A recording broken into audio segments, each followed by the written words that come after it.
السلام علیکم ورحمۃ اللہ۔ الحمد للہ ان الحمد للہ نحمده ونستعینه ونستغفره ونعوذ باللہ من شرور انفسنا ومن سیئات اعمالنا من يهده الله فلا مضل له ومن يضلل فلا هادي له واشهد ان لا اله الا الله وحده لا شريك له واشهد ان محمدا عبده ورسوله اما بعد فان خير الحديث كتاب الله وخير الهدي هدي محمد صلى الله عليه وعلى آله وسلم وشر الأمور محدثاتها وكل محدثة بدعة وكل بدعة ضلالة وكل ضلالة في النار۔ ہر قسم کی تعریف اور شکر اللہ رب العزت کے لیے لائق اور زیبا ہے، جو ساری کائنات کا ایک و تنہا خالق، مالک، مربی اور منتظم ہے، جو ساری کائنات کو وجود بخشنے والا، ہر مخلوق کی حفاظت کرنے والا اور ہر مخلوق کی ضرورتوں کا پورا کرنے والا ہے۔ ہر قسم کی تعریف اور شکر صرف اور صرف اسی کے لیے لائق اور زیبا ہے۔ درود و سلام ہو انبیاء اکرام پر،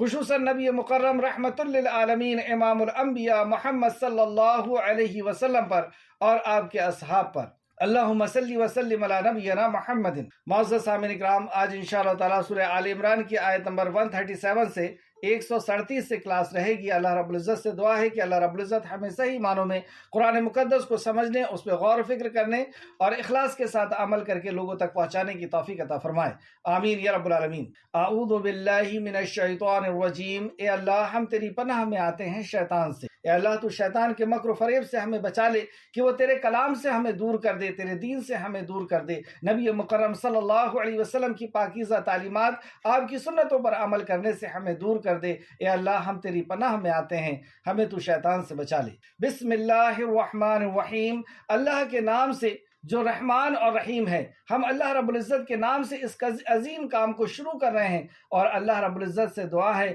اللہ رب العزت سے امید ہے کہ وہ بڑا مہربان اور بار بار رحم فرمانے والا ہے۔ اللہ رب العزت ہمیں اس قرآن سے نصیحت اور عبرت حاصل کرنے کی اللہ رب العزت تو ہمیں توفیق عطا فرما۔ اے اللہ، تو ہمیں ہدایت عطا فرما اور اس پہ عمل کی ہدایت عطا فرما، آمین یا رب العالمین۔ لفظی ترجمے پہ غور کریں۔ آیت نمبر 137 سورہ آل عمران۔ قد خلت، قد تحقیق، خلت گزر چکی، من قبلکم تم سے پہلے، سنن کئی طریقے، فسیرو تو چلو پھرو، فی الارض زمین میں، فانظرو پھر دیکھو، کیفا کس طرح، کانا ہوا، عاقبت انجام، مکذبین جھٹلانے والوں۔ کئی تہذیبیں، کئی امتیں گزر چکی ہیں، تو تم زمین میں چلو پھرو اور دیکھو کہ ان تعلیم یافتہ اور دنیا کی زیب و زینت ہونے کے باوجود، ترقی یافتہ ہونے کے باوجود، یہ کیوں زوال پذیر ہوئی، یہ کیوں تباہ اور برباد ہوئی، یہ کیوں نیست و نابود ہوئی؟ تو اللہ فرمایا کیفا کس طرح، کانا ہوا، عاقبت و انجام، مکذبین جھٹلانے والوں کا، کذابوں کا۔ ھذا یہ بیان ایک بیان ہے، یہ قرآن ایک بیان ہے، للناس لوگوں کے لیے، وہدن اور ہدایت ہے، وہدن اور ہدایت ہے، موعظہ اور نصیحت ہے، دل کو اپیل کرنے والی نصیحت موعظہ ہے، للمتقین متقی لوگوں کے لیے۔ ولا اور نہ تہنو تم غمزدہ ہو، ولا اور نہ تحزنو تم غم کرو، وانتم اور تم ہی اعلونا بلند ہو، ان اگر کن تم ہو تم مؤمنین مومن، اگر تم مومن ہو تو تمہیں غم کھانے کی اور پست ہمت ہونے کی ضرورت نہیں، نہ تمہیں ڈرنے کی ضرورت ہے اگر تم مومن ہو، یعنی تم ہی سربلند ہو۔ ان اگر یمسسکم پہنچا تمہیں، قرحن کوئی زخم، یہ جنگ احد کی طرف اشارہ ہے، فقد تو تحقیق، مس ہوا پہنچا ہے اسے، چھوا ہے اسے، قوما اس قوم کو، قرحن زخم، مثلہ مانند اسی کے، یعنی احد میں جس طرح تمہیں تکلیف پہنچی ہے، زخم پہنچے ہیں، اسی طرح بدر میں ان کو بھی پہنچے ہیں۔ وتل کا اور یہ، ایام و دن، نداولوہا ہم پھیرتے رہتے ہیں، بینا درمیان، الناس لوگوں کی، ولیعلم اور تاکہ جان لیں۔ تو یہ جو حالات اللہ رب العزت پھیرتا رہتا ہے کہ کبھی کوئی کامیاب ہوتا ہے، کبھی کوئی کامیاب ہوتا ہے، اس لڑائی اور اس جنگ کی حکمت کیا ہے؟ وَلِيَعْلَمَ اور تاکہ جان لے اللہ الَّذِينَ ان کو جو آمنوا ایمان لائے۔ یہ ٹیسٹ ہے، یہ ایگزام ہے، اللہ جاننا چاہتا ہے تم میں سے کون ایمان والا۔ وَيَتَّخِذُ اور وہ بنا لے، مِنْكُمْ تم میں سے، شہداء گواہ یعنی شہید۔ دوسری حکمت کہ اللہ جان لے تم میں سے کون مومن ہے، اور دوسرا کہ وہ تم میں سے کسی کو اونچے مقام پر پہنچانا چاہتا ہے، شہداء کے مقام پر پہنچانا چاہتا ہے۔ واللہ اور اللہ لا يحب نہیں وہ محبت رکھتا ظالمین ظالموں سے، اور یہ ظالموں سے انتقام لینا۔ ولیو ماحصہ اور تاکہ خالص کر لے اللہ الذین انہیں جو آمنو ایمان لائے، ویمحق اور مٹا دے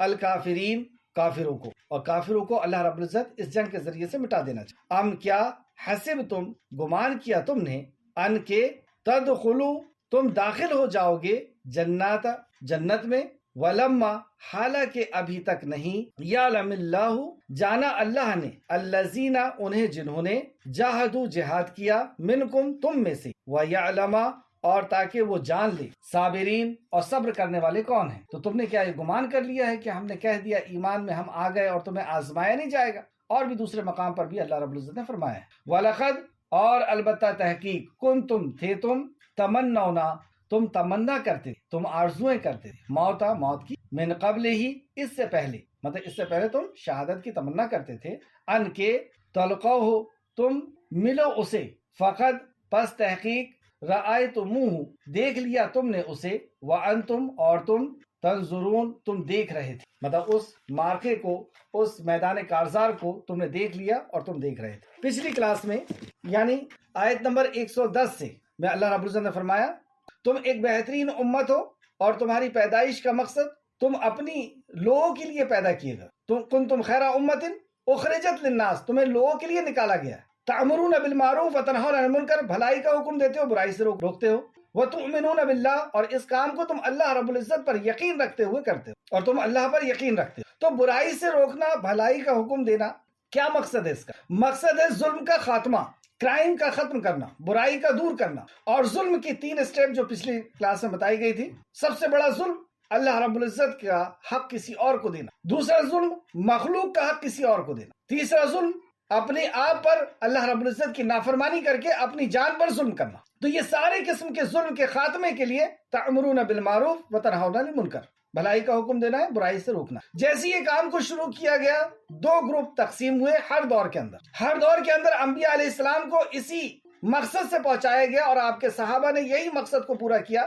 کہ معاشرے سے خرابی دور ہو جائے، برائی دور ہو جائے، کرائم ختم ہو جائے، اور امن و امان آ جائے، پیس آ جائے، شانتی آ جائے۔ جیسے اس کام کو کیا گیا ہمیشہ ہر دور میں 2 گروپ ہوئے، ایک ایمان والوں کا اور ایک غیر ایمان والوں۔ ایمان والے تو ایک ہی گروپ میں رہے، صراط مستقیم ایک ہی راستہ ہے، لیکن ظلمتیں بہت زیادہ ہیں، برائیاں بہت زیادہ ہیں، تو برائی کے جو غیر ایمان والوں کے گروپ تھے وہ 3 گروپ میں تقسیم ہوئے، ایک وہ جنہوں نے انکار کیا اور مخالفت کی، ایک وہ گروپ جنہوں نے صرف اختلاف کیا یعنی انکار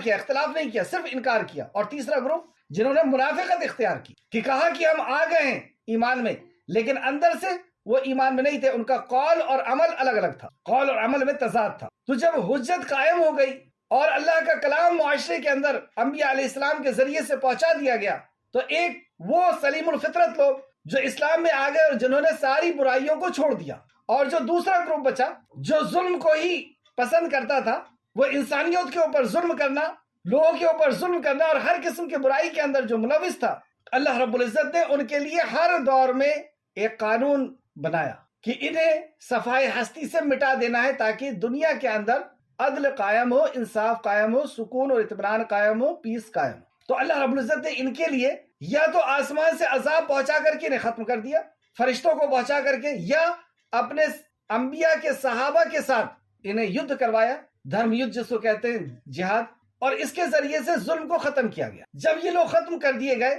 اللہ رب العزت کے عذاب کے ذریعے سے، یا تو فرشتوں کے ذریعے سے، یا اللہ رب العزت کے ڈائریکٹ حکم کے ذریعے سے، یا فرشتوں کو حکم دے کر کے اللہ نے انہیں تباہ اور برباد کیا۔ اور یہاں پر جنگ بدر کے اندر اللہ رب العزت نے فرشتوں کو بھی پہنچایا، اور صحابہ نے، نبی مکرم صلی اللہ علیہ وسلم نے اور صحابہ نے مل کر کے ظلم کا خاتمہ کیا، ظالموں کا خاتمہ کر کے۔ اور اس کے بعد پھر ہر دور کے اندر انسانیت کے اندر عدل اور انصاف کو قائم کیا گیا، پیس اور شانتی قائم کی۔ پچھلی کلاس میں ہم نے دیکھا اس کے بعد اللہ رب العزت نے مومنوں کی توجہ دلائی اس طرف کہ بخشش اور جنت کی طرف دوڑو، جس کی لمبائی اور چوڑائی زمین و آسمان کے برابر ہے، اور مومنوں کی صفات بیان فرمائی اللہ رب العزت نے کہ وہ خوشی ہو یا تنگی ہو، یعنی دولت ہو یا نہ ہو، وہ ہر حال میں اللہ رب العزت کے راستے میں خرچ کرتے ہیں، وہ غصے کو پی جاتے ہیں، غصے کو دکھاتے نہیں، غصے کو ظاہر نہیں کرتے، اور وہ لوگوں کو معاف کرتے ہیں، ان کے نفس کے اوپر، ان کے نفس کے خلاف کوئی بھی بات ہوتی ہے تو لوگوں کو معاف کرتے ہیں، اور اگر ان سے گناہ ہو جائے تو وہ اس گناہ پر اصرار نہیں کرتے، ہٹ دھرمی نہیں دکھاتے، اس گناہ کو بار بار نہیں کرتے، بلکہ وہ اللہ کا ذکر کرتے ہیں اور توبہ کرتے ہیں، اللہ کی طرف رجوع کرتے ہیں، اور اللہ سبحانہ وتعالیٰ معاف فرمانا۔ آج کی کلاس میں ہم دیکھیں گے کہ جہاں پر اللہ رب العزت نے بیان فرمایا کہ انبیاء آتے ہیں اور دو قسم کے لوگ ہو جاتے ہیں، ایک ایمان والے اور ایک غیر ایمان والے۔ ایمان والوں کے ساتھ اللہ رب العزت ان کو نصرت اور ان کی حمایت کرتا ہے، اور غیر ایمان والوں کو اللہ رب العزت تباہ اور برباد کرتا ہے، اس دنیا میں بھی، قبر میں بھی، حشر میں بھی، اور پھر ان کے لیے جہنم۔ اب اللہ رب العزت نے اس حقیقت کو ایک دوسرے اینگل سے اس آیت میں بتایا کہ تم تاریخ کے صفوں کو پلٹ کر کے، ہسٹری کو پڑھ کر کے، اس کی ریڈنگ کر کے دیکھو۔ فرماتا ہے اللہ قد خلت من قبلکم سنن، تم سے پہلے بھی ایسے واقعات گزر چکے ہیں۔ جو واقعات قرآن مقدس کے اندر بتائے جا رہے ہیں، یا مکی زندگی کے اندر یا مدنی زندگی کے اندر جو واقعات ہوئے ہیں، کیونکہ پہلے مخاطب تو صحابہ کرام ہیں جو جنگ بدر سے روانہ ہونے کے بعد اب جنگ احد میں آ چکے ہیں، تو احد میں جو یہ ایک نقصان پہنچا انہیں، تو اس کے تعلق سے ان کی ہمت افزائی اللہ رب العزت کی طرف سے کس انداز میں کی جا رہی ہے۔ تم سے پہلے بھی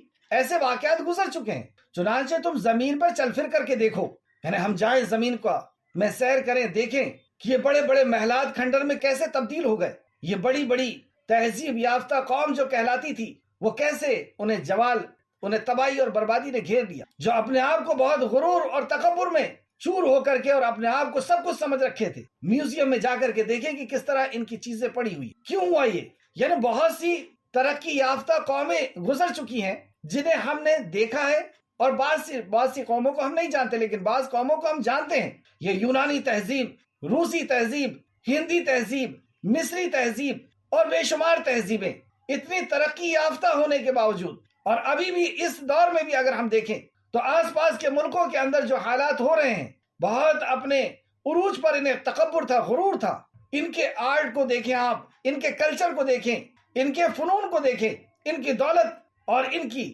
جاو جلال کو دیکھیں آپ، یہ سب زوال پذیر کیوں ہو گئی؟ یہ کیوں تباہ اور برباد ہو گئی؟ یہ کیوں نیست و نابود ہو گئی؟ وجہ صرف ایک، جو اللہ سبحانہ وتعالیٰ نے فرمایا، اور یہ ایک بہت بڑا چیلنج ہے تاریخ کے لیے۔ جو تاریخ کا مطالعہ کرتے ہیں وہ ریسرچ کر کے دیکھ لیں کہ جب جب قوموں کے اندر زوال آیا ہے، انہیں تباہ اور برباد کیا گیا ہے اللہ سبحانہ وتعالیٰ کی طرف سے، وجہ کیا تھی؟ ہر دور میں تباہی کی وجہ صرف ایک ملے، جو یہاں پہ اللہ نے فرمایا قد خلت من قبلکم سنن فسیروا فی الارض، تو دیکھو زمین میں جا کر فانظروا کیفا، کیسے کر دیا اللہ، کانا عاقبۃ المکذبین، یہ اس لیے کیا کیونکہ وہ مکذبین تھے، وہ جھٹلانے والے تھے، انہوں نے انبیاء کو جھٹلایا تھا۔ ترجمہ، تم سے پہلے بھی ایسے واقعات گزر چکے ہیں، چنانچہ تم زمین پہ چل پھر کر دیکھو انبیاء کو جھٹلانے والوں کا انجام کیا ہو۔ انبیاء کے احکام و فرائض، جو انبیاء کے ذریعے سے اللہ رب العزت نے جو شریعت نازل کی تھی، جو قانون نازل کیا تھا، جو احکام و مسائل، جو زندگی گزارنے کا طریقہ پہنچایا تھا، اس کی مخالفت کیے، اور اللہ رب العزت نے تمہیں تباہ اور برباد۔ ہم اپنی تاریخ کو بھی دیکھیں کہ 600 ہجری تک عروج کا دور تھا مسلمانوں کا، جیسے آج مغربی تہذیب کو اپنانا مسلمان اور دنیا فخر محسوس کرتی ہے کہ اس کے جیسا لباس ہو، اس کے جیسا گھر ہو، اس کے جیسی پڑھائی ہو، اس کے جیسی گاڑیاں ہوں، تو مغربی تہذیب کو اپنانا فخر محسوس کرتی۔ اس طرح 600 ہجری تک مسلمان کی تہذیب کو اپنانا پوری دنیا فخر محسوس کرتی، لیکن 600 ہجری کے بعد ان کے زوال کا وقت، انہوں نے اپنا ناطہ علم سے توڑا۔ جب علم سے، یعنی اللہ کے کلام اور نبی کے فرمان کے علم سے انہوں نے جب اپنے ناطے کو توڑا اور دنیا کے پیچھے جب یہ دوڑنے لگے، اور ان کے زوال کا وقت شروع ہوا، اور زوال کا وقت جب عمل سے دوری ہوتے چلے گئی، تو آج دیکھیں ہم دنیا میں کہاں پہنچے۔ آگے اللہ سبحانہ وتعالیٰ فرماتا ھذا بیان للناس، ھذا یہ یعنی یہ کلام اللہ رب العزت کا کلام، بیان ایک بیان ہے، للناس لوگوں کے لیے بیان ہے، ہدی اور ہدایت ہے، موعظۃ اور موعظہ ہے، موعظہ ہے کس کے لیے؟ للمتقین، متقیوں کے لیے۔ یہ قرآن لوگوں کے لیے وضاحت ہے، یعنی یہ قرآن ساری انسانیت کے لیے واضح اللہ رب العزت کی طرف سے کھلا ہوا ایک پیغام ہے پرہیزگاروں کے لیے، اور یہ ہدایت ہے۔ ہدایت قرآن میں 3 معنوں میں آئی ہے۔ ایک ہدایت تو وہ یہ صحیح اور غلط کی تمیز کی ہدایت، ایک ہدایت وہ جو ان بلڈ ہوتی ہے، جو اللہ رب العزت نصب کر کے پہنچاتا ہے، جیسے ہنسنا، رونا، جو دوسری مخلوق کو اللہ رب العزت نے عطا کیا، جس کا ذکر سورہ طٰہٰ آیت نمبر 50 کے اندر۔ اور تیسری ہدایت، سب سے قیمتی ہدایت، جو ہدایت ہم نماز کے اندر ماتے ہیں، اہدنا الصراط المستقیم، اللہ ہدایت صراط مستقیم کی، یعنی عمل کی توفیق کا مل جانا۔ تو علم کی ہدایت، شہر رمضان الذی انزل فیہ القرآن ھدی للناس، یہ لوگوں کے لیے ہدایت ہے، جو بھی اس کو پڑھے گا اس کو ہدایت ملے گی، یعنی صحیح اور غلط کی تمیز آ جائے گی ہر اس شخص کو جو قرآن پڑھے۔ لیکن جو اس پہ تقوی اختیار کرے گا، اس پر عمل کرے گا, اس پہ عمل کی جستجو رکھے گا, اللہ رب العزت اسے مطلب وہ عمل کی طرف آنا چاہے گا, اللہ کی طرف آنا چاہے گا, اللہ کی طرف رجوع ہوگا, جدوجہد کرے گا اللہ کی طرف آنے کی, اللہ رب العزت اسے عمل کی ہدایت عطا فرمائے. اور قرآن ایک واحد کتاب ہے جس نے لوگوں کو عمل پر کھڑا کیا, ورنہ کسی سائنٹسٹ کی نصیحتوں نے, کسی ڈاکٹر کی نصیحتوں نے, کسی انسان کی نصیحتوں نے انسان کو نہیں سدھارا. پوری تاریخ گواہ ہے. رسول کریم صلی اللہ علیہ وسلم نے جب اس قرآن کو سنانا اور اس کو سمجھانا شروع کیا, پوری دنیا کے اندر جو انقلاب آیا, عقل حیران ہے تاریخ کہ وہ قوم جن کے اندر برائی, جن کا فیشن تھا, وہ رضی اللہ عنہم و رضوا عنہ بن, جن کی شخصیتوں کے اوپر آج بھی ریسرچ کی جا رہی کہ کیسے یہ عمر فاروق کے اندر عدل آ گیا, کیسے ابو بکر صدیق اور بھی دوسرے صحابہ. بہرحال وقت کی قلت کی وجہ سے میں آگے چلتا ہوں. تو اللہ رب العزت نے فرمایا ھذا بیان للناس, یہ بیان ہے لوگوں کے لیے, ہدیٰ اور ہدایت ہے. یعنی کسی کو اگر اپنی زندگی کو بدل دینا ہے, وہ معصیت برائی سے دور ہٹ کر اور ایک بہترین انسان, اللہ کا مطیع اور فرمانبردار اور ایک بہترین انسان معاشرے کے اندر بننا چاہتا ہے, بہترین باپ, بہترین بیٹا, بہترین پڑوسی, بہترین تاجر, تو آ جائے وہ یہاں. یہ ہے ہدایت اور موعظہ, ایک ایسا واعظ, ایک ایسی نصیحت جو انسان کے اندر رقت پیدا کرتی ہے, یعنی انسان کو اپیل کرتی, اسے حیران کرتی ہے, اسے متاثر کرتی ہے. آپ دیکھیں جب ہم قرآن کا ترجمہ پڑھتے ہیں, اس میں غور و فکر کرتے ہیں, انسان متاثر ہوتا ہے, قریب جاتا ہے اس کے, چپکتا ہے اس سے, حیران ہوتا ہے. اور یہی جنات حضرات کے ساتھ بھی ہوا تھا کہ اللہ سبحانہ تعالیٰ نے فرمایا جب وہ قرآن سن رہے تھے تو آپ کے منہ کے بالکل قریب قریب پہنچ رہے. تو یہ موعظہ ہے للمتقین, اور جو تقوی اختیار کرتے ہیں ان کی زندگی کو یہ تبدیل کر دیتا ہے. ترجمہ اس طرح, یہ قرآن لوگوں کے لیے وضاحت اور پرہیزگاروں کے لیے ہدایت اور نصیحت. تو پرہیزگاری اختیار کریں گے, تقوی اختیار کریں گے, تو یہ ہدایت یعنی زندگی آپ کی بدل کر کے رکھ دے, ہماری زندگی بدل کر کے رکھ دے. آگے اللہ فرماتا وَلَا تَهِنُوا وَلَا تَحْزَنُوا وَأَنْتُمُ الْأَعْلَوْنَ إِن كُنتُم مُؤْمِنِينَ. وَلَا تَهِنُوا, اور تم سست نہ پڑو. جنگ احد میں جو مارکہ ہوا اور جو نقصانات مسلمانوں کو پہنچے وہ بہت شدید نقصانات تھے, وہ بہت بڑے نقصانات تھے. 70 صحابہ شہید ہوئے تھے, نبی کریم صلی اللہ علیہ وسلم کو زخم پہنچا تھا, جنگ کا پاسا بالکل پلٹ گیا تھا. تو یہ جو تکلیف پہنچی, اس ٹائم میں اللہ سبحانہ و تعالیٰ کس انداز میں صحابہ کرام کو تسلی دے رہا ہے اور انہیں موٹیویٹ کر رہا, انہیں پست نہیں ہونے دے رہا, ان کی سوچ کو اور مثبت کیا جا رہا, پازیٹیو ان کے اندر تھنکنگ لائی جائے. ہم لوگ کیا کرتے ہیں جب کوئی نقصان ہو جاتا ہے تو لوگوں کو بٹھا کر کے ان کو, جب نقصان ہوتا ہے تو انسان کی ایک فطرت ہے کہ وہ پست ہمت ہوتا ہے, نیگیٹیوٹی کی طرف جاتا ہے, اس کے اندر احساس کمتری کا شکار ہوتا ہے وہ, اور ہم اس کو اور زیادہ اس کو اسی طرف ڈھکیلتے ہیں کہ تم نے ایسا کیا تھا اس لیے ایسا, تم نے ایسا کیا اس لیے ایسا, تو وہ اور زیادہ پست ہمت ہو جاتا ہے اور زیادہ وہ نیگیٹو سوچ والا بننا شروع. لیکن یہاں پہ اللہ رب العزت نے انداز بتایا کہ ہاں غلطی تھی, اس پہاڑ کے پاس نبی کریم صلی اللہ علیہ وسلم نے رکنے کا کہا تھا, لیکن لرزش ہو گئی, صحابہ آ گئے نیچے, نقصان ہوا, لیکن اللہ رب العزت نے انہیں اور پست ہمت نہیں کیا. کیا کیا چیز سکھاتا ہے قرآن, واقعی پوری زندگی گزارنے کا طریقہ کہ میدان کارزار میں اور دوسرا بھی میدان ہو, ہمارا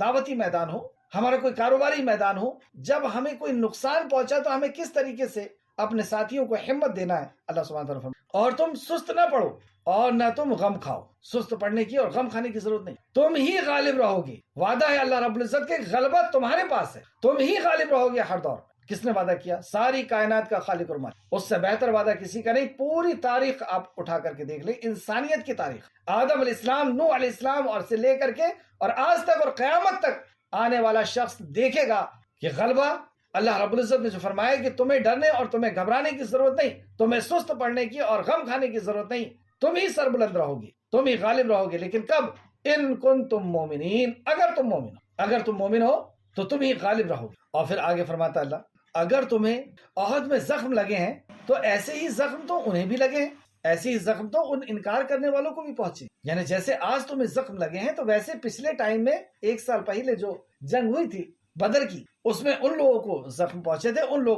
لوگ جو ہے مارے گئے تھے. ایک واقعہ یاد آیا, ابو سفیان جب انہوں نے اسلام نہیں لائے تھے اور جنگ احد میں انہوں نے کئی صحابہ کو شہید کر دیا, تو چیخ کر کے کہتے ہیں کہ بدلہ برابر ہو گیا, تمہارے بھی 70 مارے گئے. تو حضرت عمر رضی اللہ عنہ نے کہا کہ ہرگز نہیں, ہمارے شہداء ہیں اور تمہارے جہنمی, تو کامیابی تو ہر حال میں تمہاری ہے. تو اگر تمہیں زخم پہنچا ہے تو ایسی ہی زخم تو کافروں کو بھی پہنچا ہے, انکار کرنے والوں کو بھی لگ چکے ہیں. ہم ان دونوں کو لوگوں کے درمیان عدل بدل کرتے رہتے ہیں, یہ حق اور باطل کی جنگ ہوتے رہتی. اس جنگ کے پیچھے کیا راز ہے, چند ایک یہاں پر بیان کیے گئے, اور تمہیں یہ زخم اسی لیے لگے ہیں کہ اللہ جاننا چاہتا ہے کہ کون ایمان والے. یہ ہے ٹیسٹ. کبھی مال دے کر کے آزماتا ہے، کبھی لے کر کے آزماتا ہے، کبھی خوشیاں دے کر کے، کبھی غم دے کر کے آزماتا ہے. اب یہاں پہ میدان کارزار میں تمہیں آزمایا جا رہا ہے کہ اللہ کے دین کی حفاظت کے لیے تم کیا کرتے ہو، توحید کی حفاظت کے لیے تم کیا کرتے ہو. کیونکہ مارکا جو ہے وہ شرک اور توحید کے بیچ میں ہے. وہ شرک کو قائم کرنا چاہتے ہیں، تم توحید کو قائم کرنا چاہتے ہیں. وہ رسالت کو مٹا دینا چاہتے ہیں، اللہ کے کلام کو ختم کرنا چاہتے ہیں، تم اللہ کے کلام کو غالب کرنا چاہتے ہو، رسالت کو،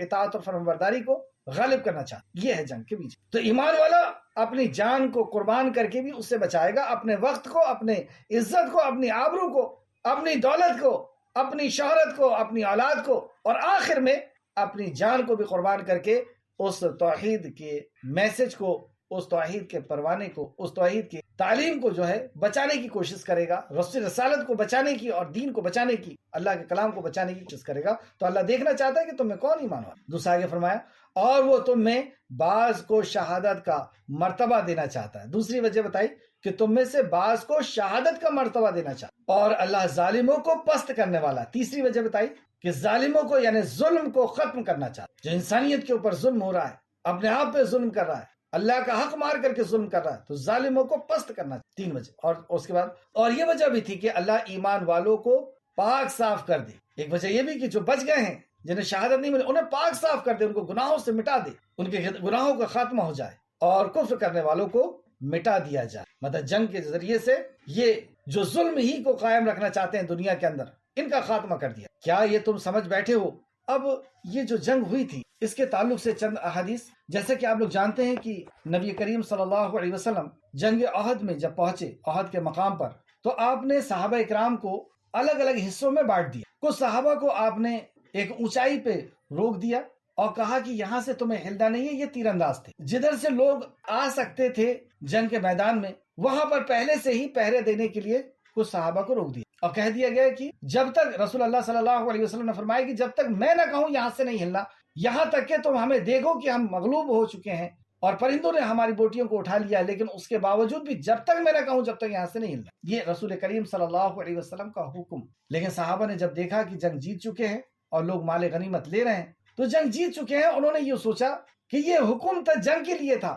جنگ تو ختم ہو چکی، اور وہ کنفیوز میں ہو گئے اور نیچے آ گئے. لیکن بعض صحابہ نے روکا کہ نہیں، رسول اللہ کا حکم ہے، ہم سے ہلنا ہی نہیں ہے، یہاں سے ہم نہیں ہلیں. انہیں بری طرح سے جو ہے ان کو شہادت بھی ملی. کچھ صحابہ رک گئے وہاں. اب اچانک اسی راستے سے ابو سفیان، اس وقت جب اسلام انہوں نے قبول نہیں کیا تھا، جب انہوں نے دیکھا کہ یہ جو جگہ ہے یہ خالی ہو چکی، کیونکہ پہلے تو یہ بھاگ چکے تھے، جب انہوں نے دیکھا کہ یہ جگہ خالی ہو چکی ہے، یہ راستہ خالی ہو چکا ہے، یہاں پہ پہرے دار نہیں ہے، تو اسی، اور ہیں بھی تو بہت کم ہیں، اسی راستے سے وہ اپنے لشکر کو لے کر کے آئے اور جنگ کا نقشہ بدلے. ایک بہت تیزی کے ساتھ حق اور باطل کے بیچ میں مارکا شروع ہوا، جس میں بہت تیزی کے ساتھ صحابہ اکرام کو زخم لگنا شروع ہوئے، حالانکہ ان کے لوگوں کو بھی زخم لگ رہے تھے. اور رسول کریم صلی اللہ علیہ وسلم اپنے ساتھ صحابہ کے ساتھ کچھ ہٹ گئے، مطلب جنگ کے دوران کچھ دوسرے راستے میں ہو لیے، اور اس طرف اچانک مشرکین نے، دشمنوں نے حملہ کیا. سیدنا انس رضی اللہ عنہ بیان فرماتے ہیں کہ احد کے دن رسول اللہ صلی اللہ علیہ وسلم 7 انصار اور دو قریش صحابہ کے ہمراہ الگ تھلگ ہو گئے. جب حملہ آور آپ کے بالکل قریب آ گئے تو آپ نے فرمایا کون ہے جو انہیں ہم سے دفع کرے. بس جو انصاری صحابہ تھے وہ ایک کے بعد ایک رسول کریم صلی اللہ علیہ وسلم کے سامنے آتے گئے اور جام اور شہادت کا جام نوش فرماتے رہے، یعنی اپنے آپ کو قربان کرتے رہے اور رسول کریم صلی اللہ علیہ وسلم کی حفاظت کرتے رہے. ایک کے بعد ایک یہ 7 صحابہ اس طرح شہید. مسلم شریف حدیث نمبر 1789. سیدنا قیس رضی اللہ عنہ بیان فرماتے ہیں کہ میں نے سیدنا طلحہ کو کے ہاتھ دیکھا کہ وہ سل ہو گیا. میں نے سیدنا طلحہ کا ہاتھ دیکھا کہ وہ سل ہو گیا، یعنی اس کے اندر جان نہیں رہی، لیکن اس کے باوجود بھی میں نے انہیں دیکھا کہ وہ رسول کریم صلی اللہ علیہ وسلم کے ساتھ وفا کر رہے تھے، آپ کی حفاظت کے لیے اپنے آپ کو سامنے قربان کرتے. اسے امام بخاری نے روایت کیا، بخاری شریف حدیث نمبر 4063 اور 3724. یعنی ایسے موقع پر بھی کہ جب لوگ صرف اپنی جان کی حفاظت کے بارے میں سوچتے ہیں، صحابہ اکرام اپنے آپ کو رسول کریم صلی اللہ علیہ وسلم کے سامنے آ کر کے اور آپ کی حفاظت کر رہے ہیں. اسی دوران پیچھے سے کسی دشمن نے نبی کریم صلی اللہ علیہ وسلم کے اوپر حملہ کیا، آپ زخمی ہوئے، آپ ایک کھڈے کے اندر گرے، آپ کے رخ انور کے اوپر 2 سلاخیں گھس گئیں. صحابی نے جب یہ دیکھا تو دوڑتے ہوئے آئے اور کہا کہ میں اس سلاخ کو کوئی ہاتھ نہ لگا. ہاتھ سے نکالنے میں تکلیف ہوتی کیونکہ ہاتھ نکالتے وقت ہلتا ہے، تو آپ نے کہا کہ میں دانت سے نکال، دانت سے اس سلاخ کو نکالی، ایسی سختی کے ساتھ وہ سلاخ داخل تھی رخسار پر کہ آپ کا دانت ٹوٹ گیا۔ دوسرے صحابہ نے کوشش کی تو آپ نے روک دیا اور کہا نہیں میں ہی اسے نکالوں گا، اور دوسرے بھی آپ نے سلاخ کو نکالی اور دوسرا بھی دانت ٹوٹ گیا۔ صحابہ کہتے ہیں کہ اس کے بعد ان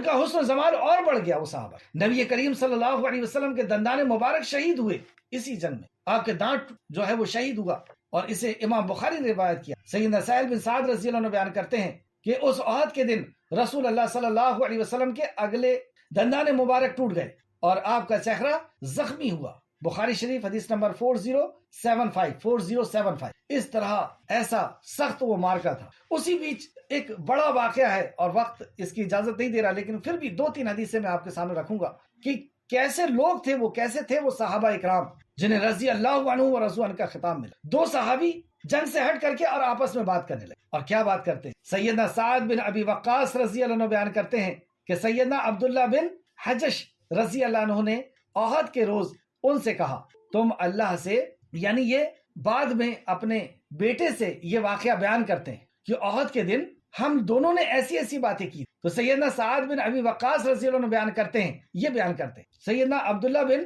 حجش رضی اللہ عنہ نے احد کے روز ان سے کہا تم اللہ سے دعا کرو، مطلب جنگ چل رہی ہے اور دونوں ایک طرف آ کر کے اور اللہ رب العزت سے کچھ دعا کر رہے ہیں، تم دعا کرو، میں تمہاری دعا پر آمین کہوں گا، اور میں دعا کرتا ہوں تم میری دعا پر آمین کہنا۔ چنانچہ یہ دونوں باقی مجاہدین سے ذرا الگ ہو گئے، اور سعد رضی اللہ عنہ نے دعا کی کہ اے ہمارے پروردگار، اے اللہ، اے میرے رب، جب دشمن سے مارکا آرائی ہو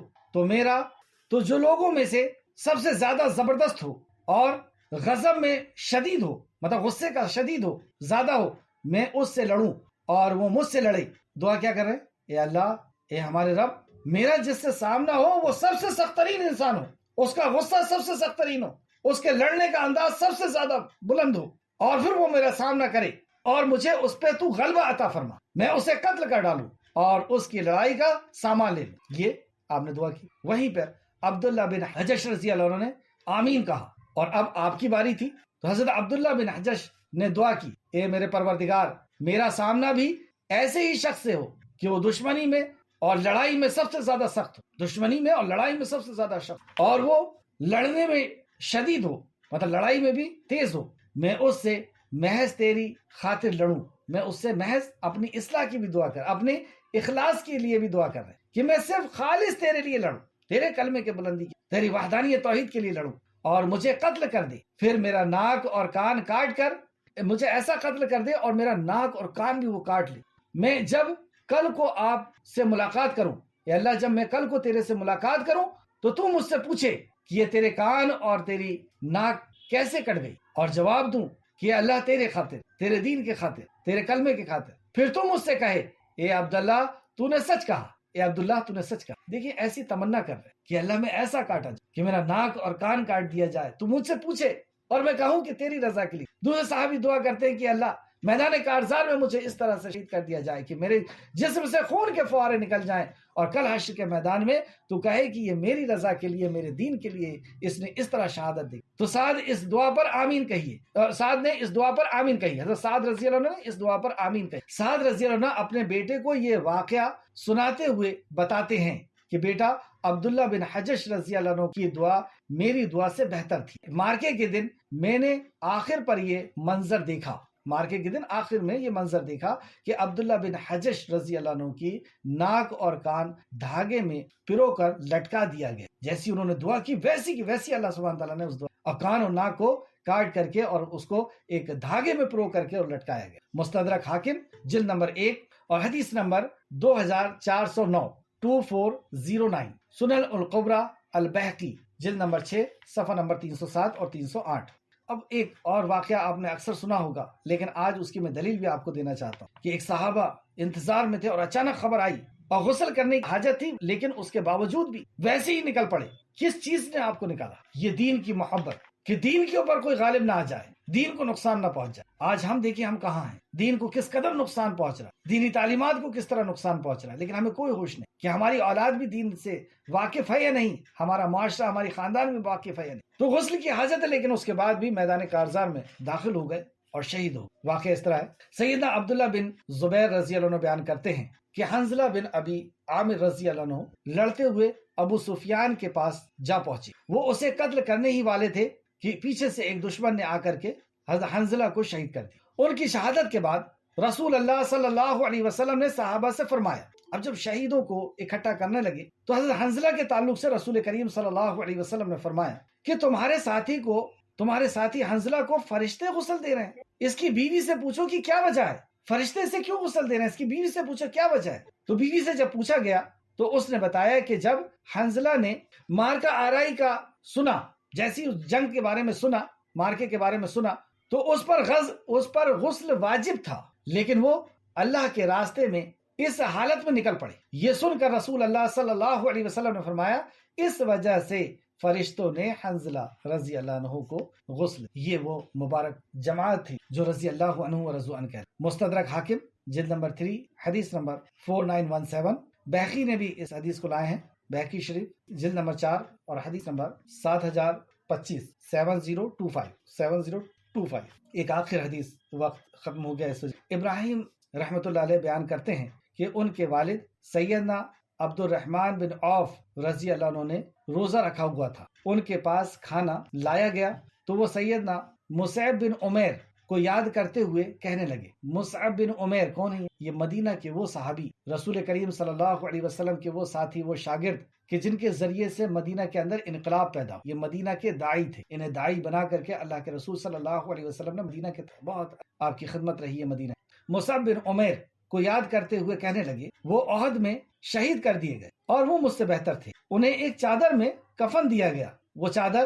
چادر اس قدر چھوٹی تھی کہ اگر اس سے ان کا سر چھپایا جاتا تو ان کا پیر کھل جاتا اور پاؤں چھپایا جاتا تو سر کھل جاتا۔ کس وقت کہہ رہے ہیں؟ ابراہیم رحمۃ اللہ علیہ بیان کرتے ہیں کہ ان کے والد سیدنا عبد الرحمن بن عوف رضی اللہ عنہ نے روزہ رکھا ہوا تھا، ان کے پاس کھانا پیش کیا گیا تو وہ سیدنا مصعب بن عمیر کو یاد کرتے ہوئے کہنے لگے کہ وہ مجھ سے بہتر تھا۔ بخاری شریف حدیث نمبر 1275۔ سیدنا جابر رضی اللہ عنہ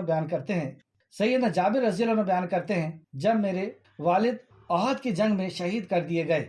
میں ان کے چہرے کو بار بار چادر کو ہٹاتا اور ان کا دیدار کرتا، ان کو دیکھتا۔ دوسرے صحابہ نے مجھے روکا لیکن رسول اللہ صلی اللہ علیہ وسلم نے مجھے نہیں روکا۔ اس پر رسول اللہ صلی اللہ علیہ وسلم نے فرمایا، تم لوگ رو یا چلاؤ، جب تک تم لوگ میت کو نہیں اٹھاتے فرشتے تو برابر ان پر اپنے پروں سے سایہ۔ بخاری شریف حدیث نمبر 244۔ اسی جنگ میں جب شہداء کو اکٹھا کیا جانے لگا تو نبی کریم صلی اللہ علیہ وسلم ایک صحابی کے قریب جاتے، انہیں گھاس کا سرانہ دیتے، کفن ڈھانکتے اور بہت زیادہ غمگین ہوتے۔ جب آپ نے اپنے چچا، اپنے ساتھی، دوست بھی تھے، چچا بھی تھے، حمزہ کو دیکھا تو اس طرح انہیں شہید کیا گیا تھا کہ شہید کرنے کے بعد بھی ہندا نے، کیونکہ ایک دشمنی ان کو نبھانا تھا بدر کی، تو سینے کو چاک بھی کروایا، چاک کیا، کلیجہ بھی نکالا اور آپ کی انگلیوں کو، کان کو اور ناک کو کاٹ کر کے مالا پہن کر کے اور کہا کہ اب میرا بدلہ پورا ہوا۔ جب آپ نے اپنے چچا کو دیکھا، یہ سب تکلیف کے تعلق سے یہاں پر ذکر کیا گیا کہ تمہیں جو تکلیف ہوئی ہے اس سے پست ہمت ہونے کی ضرورت نہیں، غلبہ تمہارا ہی ہے، تم ہی غالب رہو، بس تم مومن رہو۔ اس مارکے میں جو حکمتیں تھیں، ان حکمتوں کے تعلق سے آخر میں ایک بات کہنا چاہوں گا جو حافظ ابن حجر رحمۃ اللہ علیہ نے فرمائی ہے چند پوائنٹس کی شکل میں، کہ اس واقعے کے اندر کیا کیا حکمت تھی اس جنگ کے اندر۔ نمبر 1، تیر اندازوں کو اپنے مرکز پر ڈٹے رہنے کا حکم میں کوتاہی ہوئی اور دشمن حملہ ور ہوئے، نقصان ہوا۔ اس سے پتہ چلا نبی مکرم صلی اللہ علیہ وسلم کی اطاعت اور فرما برداری کا کیا مقام ہے ہماری زندگی، بہت اچھی طرح سمجھ لیں، پوری زندگی کے اوپر۔ ہم زندگی کے کسی بھی موڑ پر ہیں، بزنس کر رہے ہیں، نکاح کرنا ہے، لین دین کر رہے ہیں، جہاں پر بھی ہم نے رسول اللہ صلی اللہ علیہ وسلم کی اطاعت اور فرما برداری کو نظر انداز کیا، بڑے بڑے نقصانات کا ہم کو سامنا کیا۔ دوسرا، ہمیشہ کامیابی ہوتی تو صفوں میں وہ لوگ شامل ہو جاتے جو غیر ایمان والے، ہمیشہ اگر کامیابی ہی حاصل ہوتی۔ یہاں اس سے یہ مطلب نہیں کہ ناکامیابی حاصل ہوئی، لیکن نقصان ضرور ہوا۔ وہ ایک الگ بحث ہے کہ کامیاب ہوئے یا ناکامیاب ہوئے۔ ناکامیاب تو نہیں ہوئے کیونکہ انہوں نے ان خیموں کو اپنے قبضے میں نہیں لیا تھا مسلمانوں کے، صحابہ کے، اور نہ ہی بندی بنایا تھا، قبضہ کیا تھا، تو بہرحال نقصان ہوا تھا۔ تو نقصان اور کامیابی ہمیشہ اگر کامیابی ہی کامیابی ہوتے رہتی مسلمانوں کی تو صفوں کے اندر غیر ایمان والے بھی داخل ہو جاتے۔ اور یہ تو ایک ایگزام تھا۔ تیسری حکمت آپ لکھتے ہیں ہمیشہ شکست ہوتی تو بعثت کا مقصد پورا نہ ہوتا، تو ہمیشہ شکست بھی نہیں ہونا تھا۔ بعثت کہ ظلم کا خاتمہ، تو ظلم کا خاتمہ ہونے کے لیے کامیابی بھی ضروری ہے۔ تیسری پوائنٹ۔ چوتھا، منافقوں کا نقاب ہٹایا گیا، منافق بھاگے، تو ایک حکمت یہ بھی تھی منافق پہچان لیے جائیں کہ کون ہے تمہارے بیچ۔ پانچواں، بعض مقامات پر مدد کی آمد سے تاخیر خاکساری پیدا کرتی، یعنی مدد کی آمد لیٹ ہوئی تو اس سے کیا ہوا، صحابہ میں ایک خاکساری پیدا ہوئی، اللہ رب العزت سے مانگے، نفس کا غرور ٹوٹتا ہے، اور صحابہ نے صبر کیا۔ اور دوسرا اس کے اندر ایک پہلو یہ بھی تھا کہ صحابہ نے صبر کا مظاہرہ کیا، صبر دکھایا کہ کیا ہوتا ہے صبر، کہ زخم لگ رہے ہیں، ہاتھ کٹ رہا ہے، اور جب ہاتھ جنگ کرنے میں ڈسٹرب کر رہا ہے تو پیر سے پکڑ کر کے اور اسے اپنے جسم سے الگ کر، تو مظاہرہ کیا اور جزا و فضا کی، اور منافقین نے وہاں پر جزا اور فضا کیا اور وہاں سے بھاگ گئے۔ چھٹواں، شہیدوں کے درجات بلند ہوئے۔ دیکھیے شہادت اولیاء کرام کا اعلیٰ ترین مرتبہ، اولیاء کرام کا یعنی اللہ کے دوستوں کا، اللہ رب العزت کے خاص بندوں کا یہ اعلیٰ ترین مرتبہ ہے شہادت، تو یہ شہادت نصیب ہوتی اس سے، ورنہ اللہ رب العزت تو کن فیکون کہہ کر کے اپنے دشمنوں کو ختم کر دیتے۔ ساتواں، دشمنوں کی پستی ان کی ہلاکت، یہ بھی حکمت کہ دشمنوں کی پستی اور ان کی ہلاکت۔ آٹھواں، اہل ایمان کو گناہوں سے پاک و صاف کر، کہ جو بچ گئے اہل ایمان انہیں گناہوں سے پاک و صاف کر۔ آج کی کلاس کی آخر آیت پہ بھی غور کریں، کیا تم یہ سمجھ بیٹھے ہو کہ تم جنت میں داخل ہو جاؤ گے؟ کیا تم نے یہ سمجھ بیٹھے ہو کہ تم بس یوں ہی جنت میں داخل ہو جاؤ گے؟ جیسے ہم نے سمجھ لیا کہ ہم مسلمان کے گھر میں پیدا ہو گئے، ہمارا آئی ڈی مسلمان کا ہے، تو بس ہم یوں ہی جنت کے اندر داخل ہو جائیں گے، ہم نے کہہ دیا لا الہ الا اللہ، ہم نے دعویٰ کر لیا، ہم نے وعدہ کر لیا، تو کیا تم نے یہ سمجھ لیا کہ تم یوں ہی جنت میں داخل ہو جاؤ گے؟ حالانکہ ابھی اللہ نے یہ تو دیکھا ہی نہیں کہ تم میں سے کون لوگ ہیں کہ وہ راہ میں اپنی جانیں لڑا دیتے، جو حق کی راہ میں اپنی جانیں لڑا دیتے، جانیں لڑانے والے ہیں اور صبر کرنے والے، اور جو بھی اس حالت میں مصیبتیں اور پریشانی آتی ہیں صبر کرنا۔ تحقیق تم جنگ سے پہلے ہی شہادت کی موت خواہش کرتے تھے، ہاں جنگ کے پہلے ہی تم شہادت کی خواہش کرتے تھے، چنانچہ پس اب تم نے اسے اپنی آنکھوں سے اپنے سامنے دیکھ۔ اس تعلق سے کہ تم ضرور آزمائے جاؤ گے، اللہ رب العزت نے اور بھی دوسرے مقام پر فرمایا ہے، جیسے سورہ بقرہ آیت نمبر 214، کیا تم یہ خیال کرتے ہو کہ یوں ہی بہشت میں داخل ہو جاؤ گے، جنت میں داخل ہو جاؤ گے، اور ابھی تم کو پہلے لوگوں کی سی مشکلیں تو پیش نہیں آئی ہیں، ان کو بڑی بڑی سختیاں اور تکلیفیں پہنچی اور وہ ہلا دیے گئے، تو اللہ رب العزت اسی طرح دے کر کے لے کر کے ہر طرح سے اللہ رب العزت آزماتا ہے، اور اللہ آزمانے کے بعد یہ دیکھنا چاہتا ہے کہ میرا بندہ صابر اور شاکر ہی رہتا ہے یا نہیں، یعنی وہ توحید کے دامن کو تو نہیں چھوڑتا، مصیبت اور پریشانی میں گرنے کے بعد وہ کہیں غیر اللہ کے پاس تو نظر و نیاز کے لیے، دعاؤں اور چوکھٹ کے لیے تو نہیں چلا جاتا، کیا وہ صبر کا مظاہرہ کرتا ہے کہ اللہ رب العزت نے جو حالات رکھے اس کا بگاڑنے والا، اس کا بنانے والا صرف اللہ رب العزت۔ سورہ عنکبوت آیت نمبر 1 اور 2 میں اللہ فرماتا ہے الف لام میم، کیا لوگ یہ خیال کیے ہوئے ہیں کہ صرف یہ کہنے کی کہ ہم ایمان لے آئے ہیں اور انہیں چھوڑ دیا جائے گا اور ان کی آزمائش نہیں کی جائے گی؟ اور بھی دوسرے مقام پہ اللہ نے فرمایا کہ تمہیں مال دے کر کے بھی اللہ آزماتا ہے، لے کر کے بھی آزما، تو ہم سب اس آزمائش سے گزرنے والے ہیں۔ اور آزمائش کیوں؟ کہ اللہ رب العزت دیکھنا چاہتا ہے کہ کون اللہ رب العزت کی دین پر قائم رہتا ہے، اور دین پر سر فہرست توحید ہے۔ اور دیکھتے ہیں آپ کہ جیسی کوئی پریشانی آتی ہے، نکاح ہوا 3-4 سال اگر بچے نہیں ہوئے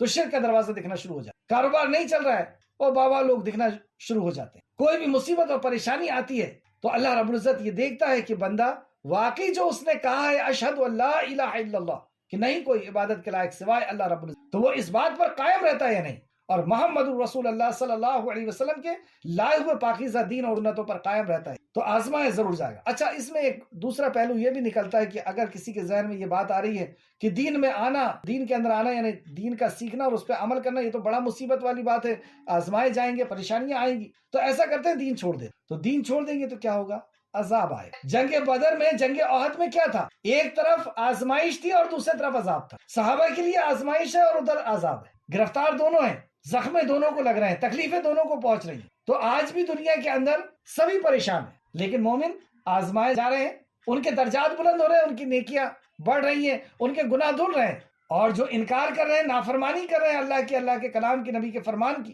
ان کے اوپر بھی مصیبت اور پریشانیاں آ رہی ہیں، یہ اللہ رب العزت کا غضب ہے، اللہ کی ناراضگی ہے، جو انہیں دنیا میں بھی تباہ کرے گی، حشر میں بھی تباہ کرے گی، اور ہمیشہ جہنم میں۔ اور جو مومن ہے، جو اطاعت اور فرمانبرداری کر رہے ہیں، ان کے اوپر اگر پریشانی بھی ہے تو اللہ رب العزت کا ساتھ بھی ہے، سکون اور اطمینان بھی ہے انہیں کہ اللہ ہمارے ساتھ ہے، ہم نے اس کے سہارے کو تھاما ہوا، اور اس ثابت قدمی سے ان کی آزمائش میں وہ کامیاب بھی ہوں گے گناہ بھی ختم ہوں گے، اور پھر آخر جا کر کے وہ اللہ رب العزت کے خاص بن۔ خلاصہ کلام یہ کہ اس دنیا کے اندر تو پریشانیاں آئیں گی، یہ ہم اپنا مائنڈ سیٹ کر لیں۔ اب ہمارے ہاتھ میں ہے کہ ہم صراط مستقیم کو چنیں یا شیطان کے راستے کو چنیں۔ شیطان کے راستے کو چنیں گے اور جو پریشانیاں آئیں گی وہ ہمارے لیے اللہ رب العزت کی طرف سے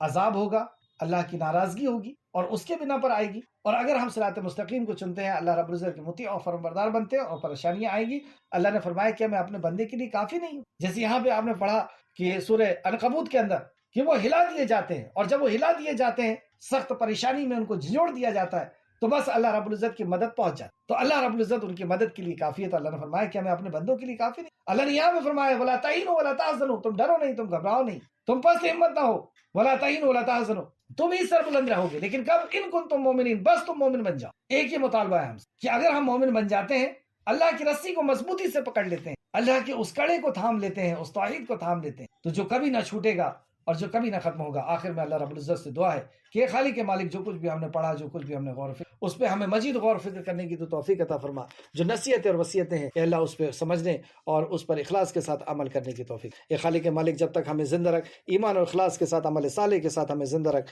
ہمارا خاتمہ بالخیر فرما اور نیکوکاروں کے ساتھ ہمارا آمین یا رب العالمین۔ السلام علیکم ورحمۃ اللہ وبرکاتہ۔